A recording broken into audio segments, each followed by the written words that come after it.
Gracias, Roberto. El presidente de la República tuvo una reunión que fue privada, además, y me parece bien que haya sido privada. Es que las reuniones... Primero, muchas gracias, Joaquín. Es siempre un privilegio estar aquí en esta cabina contigo. Las reuniones con los familiares de los desaparecidos siempre son reuniones privadas, porque la información, porque lo que los familiares dicen tiene que ver muchas veces con asuntos personalísimos, y por ello la política de comunicación cuando se trata de reuniones con familiares de desaparecidos es que son reuniones privadas. Al término de esta reunión privada, el presidente firmó la promulgación de la ley de desaparición de personas en México. Porque yo no sé cómo puedes hacer tu trabajo de subsecretario de Derechos Humanos de Gobernación, porque debe ser un desgaste personal, íntimo, anímico, escuchar las historias, una historia tras otra, de estas tragedias, estos dramas de los desaparecidos, de sus familiares, la incertidumbre, la angustia. Sí es, Joaquín. Ayer me reuní con un grupo de madres que estaban en Gobernación y les decía que frente a los reclamos, muchas veces duros, algunas veces injustificados, uno está obligado a reflexionar y a pensar en que es una madre que está buscando a un hijo. Y entonces tienen derecho a exigir y a plantear las cosas como quieran, porque uno se va a su casa, llega cansado, a lo mejor con la angustia de las tareas que tiene y las responsabilidades que tiene, pero apaga la luz y se duerme. Un familiar de un desaparecido no puede nunca.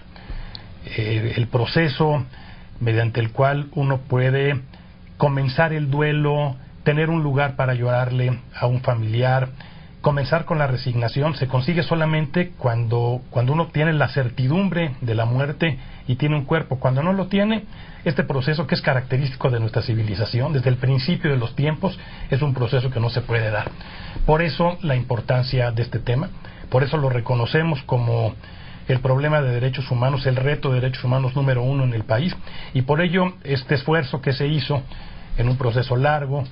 Primero hubo que presentar una iniciativa por el presidente para reformar la Constitución, para darle al Congreso facultades para legislar en materia de desaparición. Se reformó el artículo 73.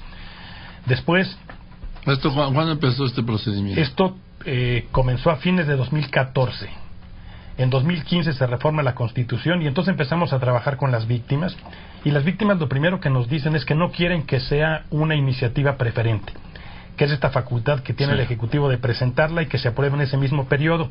Y entonces nos dicen, queremos un proceso donde nos escuchen, sin las familias no queremos una ley, y comenzamos ese proceso, primero en el Ejecutivo, así se presentó la iniciativa de ley, y luego en el Legislativo, en una tarea que me parece que no hay muchos paralelos, porque nos sentamos a trabajar con los senadores de todos los partidos, con las 4 comisiones que iban a dictaminar, y con las víctimas, con los familiares ahí en la mesa, se fue construyendo la ley. Así se aprobó en el Senado a fines del periodo anterior. Ya no se pudo votar en Cámara de Diputados, se vino a Cámara de Diputados y se votó, como tú comentabas hace un momento, por unanimidad, lo cual en las condiciones actuales del Congreso es complejo. Y luego alcanzó todavía a entrar en la discusión del presupuesto para tener un presupuesto que no es todo lo que se necesita, pero que es importante para arrancar en los siguientes días con lo que implica esta ley. A ver, Roberto Campa, ¿cuántos desaparecidos hay en México? ¿Se tiene ese dato? Lo primero que la ley tendrá que conseguir es un registro que sea confiable. Hoy hay un registro donde están sumados las personas desaparecidas con las personas simplemente no localizadas, que son las que se encuentran, de las que aparecen muchos, y hay un registro como este de personas no localizadas en todos los lugares del mundo.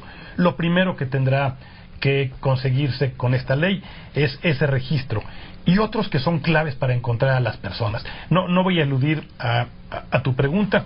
La información pública que se tiene sobre personas no localizadas supera los 30,000. Es un registro que tendrá que depurarse para llegar a uno final que se refiera puntualmente a las personas desaparecidas. ¿Cuál es la diferencia entre no localizado y desaparecido? Bueno, una persona no localizada es alguien que no llega a su casa por cualquier motivo. Es una persona que puede... ¿Que desapareció? Pues sí, pero el desaparecido es a partir de la definición de la ley, que es un asunto importante. La ley que se aprobó y que se promulgó el día de hoy tiene dos partes, Joaquín. Una es la parte penal propiamente dicha, que define el tipo de desaparición, el delito de desaparición. La segunda parte de la ley son una serie de definiciones y de instrucciones de política pública para garantizar que se trabaje en la búsqueda y en la investigación. Yo todavía, perdóname, Roberto, no acabo de entender bien cuál es la diferencia entre desaparecido y no localizado, porque para mí un no localizado pues es alguien que está desaparecido, ¿no? Pues sí, pero un porcentaje muy alto, Joaquín, un porcentaje que anda en alrededor del 70%. ¿De los 30,000? Exactamente, de las personas que ingresan a ese registro aparecen. Y hay una diferencia importante en el porcentaje de los que aparecen dependiendo de los estados. Aparecen mucho más en estados que no tienen un problema de desaparición, aparece el 90% en esos estados, y el porcentaje de los que aparecen en los estados que tienen un problema está más cerca, de crimen organizado, exactamente, ¿no? Más cerca del 60%. Entonces, las personas que desaparecen a partir de el tipo penal que está promulgado el día de hoy, esas personas son quienes fueron privados de la libertad por alguien que tuvo la intención de hacerlo, y a partir de hoy y de este tipo la persecución de ese delito será mucho más sencillo. Ahora, ¿quién nos va a perseguir? Pues tiene que perseguirlos dos instancias: la instancia federal, que es la Procuraduría General de la República, y las instancias locales. No, a ver, no cuentes con las instancias locales, ¿eh? Claro, pero la ley lo que prevé, Joaquín, porque las fiscalías de los estados, estamos viendo, están un desastre, como el sistema penitenciario de los estados. Sin duda, pero en un país del tamaño de México, suponer que todo se puede resolver desde la PGR... No, tampoco, porque tampoco le alcanza. Entonces lo que necesitamos es fortalecer a la fiscalía que está en la PGR, pero también fortalecer a las fiscalías de los estados, y es el mandato de ley. Eso es lo que dice la ley, pero la realidad choca. Ya veo yo a la fiscalía, por ejemplo, hace poco la de Nayarit, cuyo titular está procesado en Nueva York por narcotráfico. Imagínate en qué les iba a ayudar él en la búsqueda de los desaparecidos, por hablar de un hecho concreto. Claro, ¿sí? Pero me parece que tenemos también ejemplos hoy positivos, Joaquín, de fiscalías que están trabajando. Sí. Pongo dos ejemplos. A ver. Uno es Jalisco, en donde por decisión del Congreso y el gobierno del Estado se asignaron recursos importantes para fortalecer las tareas de búsqueda y la investigación. ¿Y el otro? Y otro es Veracruz. En Veracruz hay un esfuerzo importante hoy para fortalecer los trabajos de la Fiscalía, para tener instrumentos eficaces de búsqueda y también para garantizar que las investigaciones sean eficaces. En Veracruz, déjame darte un ejemplo solamente, en Veracruz la situación ha sido terrible. En un solo predio, Joaquín, Colinas de Santa Fe, a 15 minutos del puerto de Veracruz, en ese predio se han encontrado casi 300 cráneos, que son los cuerpos de 300 personas, Joaquín. Y hay, debo decirlo, un esfuerzo importante ahí. Hay un esfuerzo muy importante en Jalisco y en algunos otros estados. Pues ya nomás faltan 29 estados. Es lo que yo digo, ¿sí? Claro, Joaquín, pero no son confiables. Pero reconocer que el esfuerzo tiene que hacerse, donde no se ha hecho en muchos casos hasta el momento, no puede llevarnos a plantear una solución que tampoco significa resolver los problemas. Ahora, tenemos también, estoy hablando con Roberto Campa, subsecretario de Derechos Humanos de la Secretaría de Gobernación, y luego también llego a los gobiernos locales. No, este es un asunto de la Federación, y ahí viene todo, ¿sí? La ley me parece que también, por tratarse de una ley general, que distribuye competencias, define claramente qué es lo que le corresponde a los estados en materia de búsqueda y en materia de desaparición, y no hay manera a partir de ahora de que digan que no es su responsabilidad. Por ejemplo, el caso de los 43 desaparecidos sería igual, ¿sí? Pues lo atrajo la PGR. Sí lo debe haber traído la PGR, ¿no era un asunto que tenía que haber resuelto la Fiscalía de Guerrero? Yo creo que el asunto de los 43... Lo pregunto en mi ignorancia, ¿sí? Yo estoy convencido de que la decisión de atracción de Ayotzinapa es una decisión acertada. No había manera de dejar este asunto en la Fiscalía. Pues por el desastre que era la Fiscalía de Guerrero. Y además por la importancia que tiene este tema, Joaquín. No hay un asunto más importante en materia de derechos humanos adentro y afuera, para México, para el Estado mexicano, de concluir la investigación. Pero lo trae la PGR y entonces fue el Estado y Peña asesino. Eso es lo que sigue. Claro. ¿Quién habla del gobernador en turno de Guerrero? Nadie. Pues, ¿quién habla de la fiscalía en turno de Guerrero? Nadie. Nadie.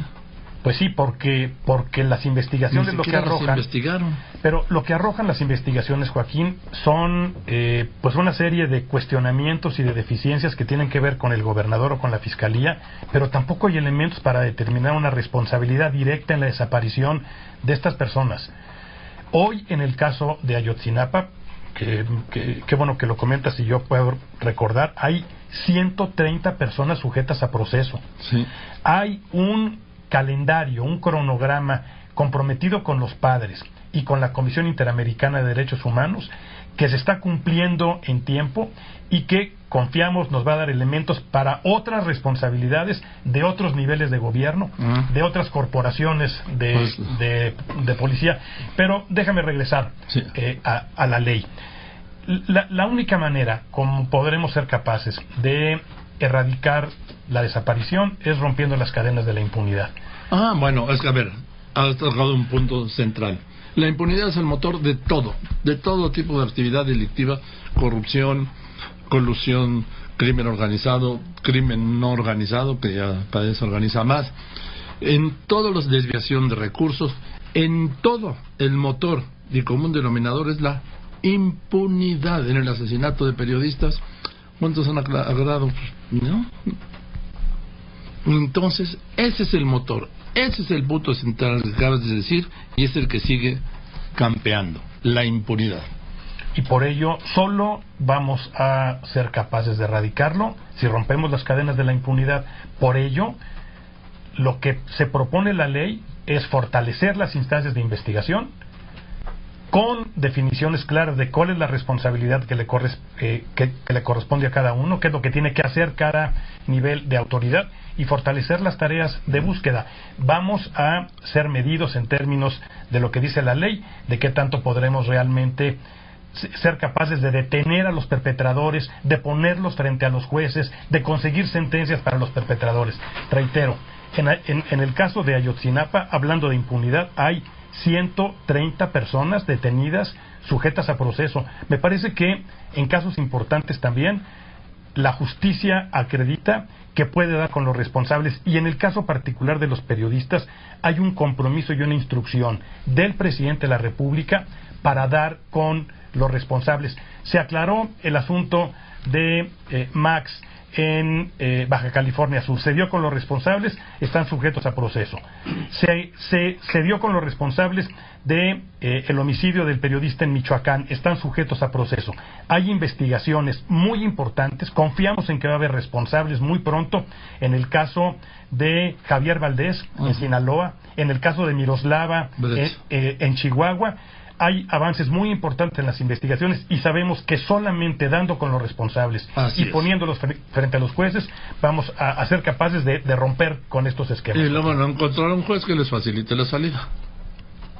Pues yo creo que ahí... ese es otro tema pendiente del cual ya hablaremos. Y hay que estar atentos todos para corregir estas situaciones, ¿no? En fin, Roberto, pues te aprecio mucho que hayas venido hoy en este día tan importante. Al pues contrario, para ti y para 30,000 familias, 30,000 familias por lo menos, que tienen un hijo, un hermano, un esposo, una hija, una mujer, un tío, un abuelo, un padre desaparecido. Muchas gracias.